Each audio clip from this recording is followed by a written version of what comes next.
मेरी हाथ जोड़कर पूरे देशवासियों को जय गुरुदेव। मैं आपको बताना चाहता हूँ सत्य ज्ञान, क्योंकि परम संत बाबा जय गुरुदेव ने कहा था ये मनुष्य शरीर हरि मंदिर है, भगवान का बनाया हुआ जीता जागता मंदिर। अगर आप सबने ये जान लिया सत्य क्या है तो आपको भगवान और परमात्मा अंतर्दृष्टि में यहाँ ध्यान लगाकर दोनों मिल जाएंगे। 100 बरस का ये जीवन आप सब लोगों का बेकार ना चला जाए। आज इस संसार में, घर परिवार समाज देश दुनिया में, आपको पूरे मानव समाज में, साधु संतों के यहाँ, घर परिवार में, यहाँ देवी देवताओं के यहाँ आपको सोचना चाहिए कि आपको कोई धोखा देने वाला तो नहीं है। क्योंकि जहाँ जहाँ हम जा रहे हैं, जिससे हम संबंध बनाए हुए हैं, तो हमें अपनी बुद्धि से, चालाकी से, ज्ञान से 1 घंटा 10 मिनट ये सोचना चाहिए कि हमारी ये जीवात्मा, हमारा ये मन, हमारा ये शरीर कोई गुमराह तो नहीं कर रहा, कोई बर्बाद तो नहीं कर रहा। क्योंकि सारे महात्माओं ने कहा ये भगवान को पाने का एक स्थान है, अपना शरीर। तो आज हमें जहाँ जहाँ हम जाते हैं सबकी निरख परख करके महात्माओं को तन मन धन देना चाहिए। कोई इस संसार में साधु महात्मा लाल पीले नीले कपड़े पहन कर बैठा है, वो अपने आप को कहता है मैं परम संत हूँ, मैं संत हूँ, मैं अवतार हूँ, या कोई भी माध्यम से कहता है, तो आपको उसकी निरख परख करनी चाहिए। जब तक आप निरख परख ना करें, जब तक आप अपना तन मन और धन नहीं देना चाहिए। क्योंकि ये मनुष्य शरीर 84 लाख योनियों में अंतिम शरीर है, मनुष्य शरीर। ये भगवान ने अरबों कल्प तक दया करके आपको भगवान और परमात्मा को प्राप्त करने के लिए दिया है। तो आपको सोचना चाहिए, इस दुनिया में बहुत सारे साधु महात्मा हैं, तो हमें उनसे सावधान रहना चाहिए। क्योंकि ये मनुष्य शरीर आपको दोबारा नहीं मिलेगा, क्योंकि आपको 4 खाने 84 में भटकना पड़ेगा। आज आपको इस दुनिया में बहुत स्थानों पर जाकर आपको निराशा पैदा हो गई।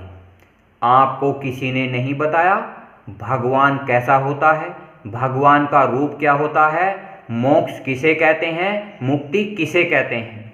जब आपको किसी ने नहीं बताया तो सारे धार्मिक ग्रंथों का, रामायण, गीता का, कुरान का, भागवत का, देवी देवताओं का, सबका प्रमाण देकर ये साधु महात्मा लाल पीले नीले कपड़े पहनकर आपको कहते हैं कि मैं परम संत हूँ, मैं महात्मा हूँ, मैं साधु हूँ, मैं संत हूँ। कि आपको जानना चाहिए कि ये वास्तव में साधु महात्मा हैं भी या नहीं हैं। जब तक आपको जान पहचान ना कर सको और आप इनकी निरख परख ना कर सको, जब तक आपको तन मन धन देने का अधिकार नहीं है। क्योंकि पीछे शुरू से लेकर आखिर तक, आदि से लेके अंत तक महात्मा जब सृष्टि में आते हैं अपना परिचय स्वयं देते हैं। जैसे मैं आपको एक उदाहरण बताता हूँ, जैसे परम संत बाबा जय गुरुदेव आए, उन्होंने कहा हम आए उस देश से जहाँ तुम्हारा धाम और तुमको घर पहुँचाना एक हमारा काम। अगर इस दुनिया में कोई साधु महात्मा आता है, पहले अपना परिचय देता है। परिचय का मतलब है आपसे एक मनोकामना पूर्ण कराएगा। आपको सूक्ष्म लोक, लिंग लोक, कारण लोक, ये सब लोग अंतर्दृष्टि में दिखाता चलता है। जो महात्मा इस धरती का आपको सूक्ष्म लोक नहीं दिखा सकता, लिंग लोक नहीं दिखा सकता, कारण लोक नहीं दिखा सकता, आप उसे संत मानते हो, ये आपका बहुत बेकार का काम है। क्योंकि ये मनुष्य शरीर अगर आपने अब के जीवन में कामयाब नहीं किया तो ये आपका शरीर और आत्मा दोनों बेकार चले जाएंगे। आप देखते हो संसार में ये मनुष्य शरीर है, जब इसे पीड़ा होती है तो आपका मन भी पीड़ित होता है, और जब मन पीड़ित होता है तो आत्मा भी पीड़ित होती है। तो आज आपको 3 चीज़ करनी चाहिए। किसकी करनी चाहिए? जो जीता जागता महात्मा हो, जिसने भगवान और परमात्मा को देखा हो। कभी जितने भी संत आए हैं कबीर दास से और आज तक 700 वर्षों में सब ने कहा है, रे मन धीरज क्यों ना धरे। मन धीरज रखता है तो आत्म कल्याण होता है। जब किसी साधु महात्मा का सत्संग मिलता है तो आत्मा में जागृति होती है। जागने का मतलब है भगवान को देखना, आंख बंद करके यहाँ ध्यान लगाकर मन का रूप देखना। जो मन कैसा है? मन जो भगवान का एक तत्व है। वो कहाँ बैठे हुए हैं? ज्योति स्वरूप निरंजन भगवान सहज दल कमल में। जब आप भगवान के दर्शन करते हो, जब आत्मा शरीर से निकल जाती है, इस संसार से चली जाती है, तो इसी शरीर से साधु महात्माओं की युक्ति के द्वारा या संत महापुरुषों की युक्ति के द्वारा ये शरीर यहाँ पड़ा है और आत्मा इधर खड़ी हो जाती है, और जब देखती है उसे कहते हैं आत्मदर्शन। तो दोस्तों और मित्रों, अगर इस जीवन काल में अगर आपको ये मनुष्य शरीर मिला है तो आपको इस जीवन में सावधान हो जाना चाहिए। 2 कर्म होते हैं पूरे मानव समाज में, जहां से देश दुनिया घर परिवार से अंत तक, अच्छे और बुरे कर्म। संसार में सारे इंसान अच्छे और बुरे कर्म करके इस संसार को छोड़कर चले जाते हैं, और उनके कर्मों के अनुसार ही हमें मनुष्य शरीर मिल जाता है, जीव जंतुओं का शरीर मिल जाता है। तो हमें सोचना चाहिए कि अगर हम इस संसार में रहते हुए इस शरीर को अमर कर लें, इस मन को अमर कर लें और इस आत्मा को अमर कर लें। परम संत बाबा जय गुरुदेव के कहे अनुसार आपको 3 कार्य करने हैं। सत्संग। सत्संग कहते हैं जीते जागते महात्मा का सत्संग, मतलब जिस सत्संग से हमें सत्य का पता चल जाए, क्योंकि सत्य ही ईश्वर है, ईश्वर ही सत्य है। बहुत सारे इस दुनिया में ऋषि मुनि महात्मा अपने अपने माध्यम से अपने अपने कारोबार के लिए सत्संग कर रहे हैं।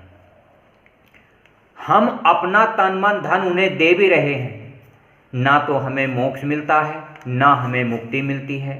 मोक्ष कहते हैं भगवान के दर्शन करना, 3 लोक के स्वामी के दर्शन करना, और मुक्ति कहते हैं आत्मा को शरीर से निकालकर अलग खड़ा करना।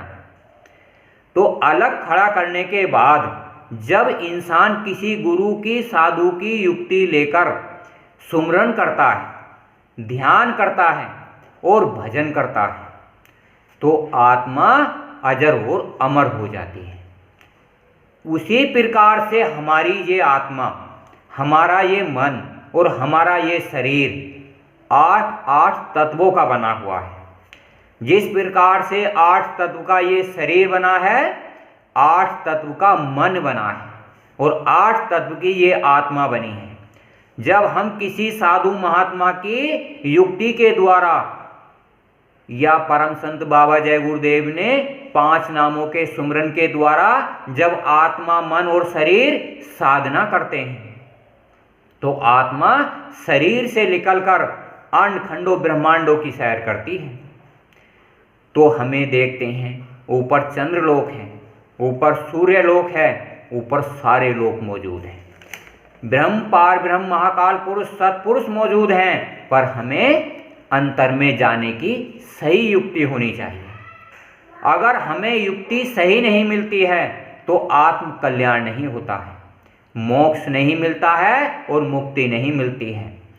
जितने ये साधु महात्मा हैं धार्मिक ग्रंथों का प्रमाण दे रहे हैं, अगर साधु संत, साधु महात्मा धार्मिक ग्रंथों का प्रमाण देकर, और आपको ये साबित करना चाहते हैं। कबीरदास ने कहा, पोथी पढ़ पढ़ जुग भया, गया न मन का फेर। अगर रामायण, गीता, कुरान, भागवत, धार्मिक ग्रंथ पढ़ने से आत्मा को मोक्ष और मुक्ति मिल जाता तो जीते जागते महात्मा की क्या जरूरत पड़ती, जिसने भगवान और परमात्मा को देखा। तो हमें विचार करके सोचना चाहिए, जब ये शरीर दोबारा नहीं मिलेगा तो हमें इस जीवन काल में 10 साल में, 5 साल में, 1 साल में ऐसे योगी महापुरुष की खोज करनी चाहिए जो हमें भगवान के दर्शन करा दे, परमात्मा के दर्शन करा दे और इन नकली साधु महात्माओं से हमें बचा दे। आपको सोचना चाहिए, जब आप सत्संग का काम नहीं करेंगे, सेवा का काम नहीं करेंगे और भजन का काम नहीं करेंगे, ना तो आपको शारीरिक लाभ होगा, ना आपको मानसिक लाभ होगा और ना ही आपको आत्मिक लाभ होगा। तो हमें तीनों कार्य करनी है। किसी साधक की युक्ति के अनुसार, साधक कहते हैं जो साधना करता है, साधक उसे कहते हैं जिसने 4 लोक देखे होते हैं, जैसे लिंग लोक है, सूक्ष्म लोक है, कारण लोक है और ब्रह्म लोक है। ये सारे अपने अंदर मौजूद होते हैं। किसी साधक की युक्ति के अनुसार आत्मा अपने आप को देखती है, अपने मन को देखती है। उसी देखने के अनुसार योग साधना से अंड खंड ब्रह्मांडों को पार करती हुई आत्मा अमर देश में चली जाती है। हमें जीते जी मरने की युक्ति सीखनी चाहिए, जिससे कि हमें मरने का डर, भय, चिंता खत्म हो जाए।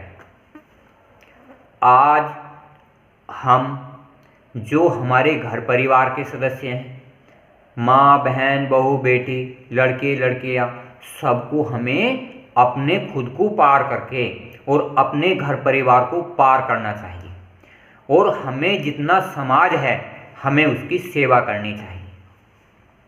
मैं आपको बताता हूँ, संसार में 3 चीज़ें होती हैं। एक होता है इंसान। इंसान खुद को कहता है, इंसान चाहता है मैं भगवान और परमात्मा को प्राप्त करूं।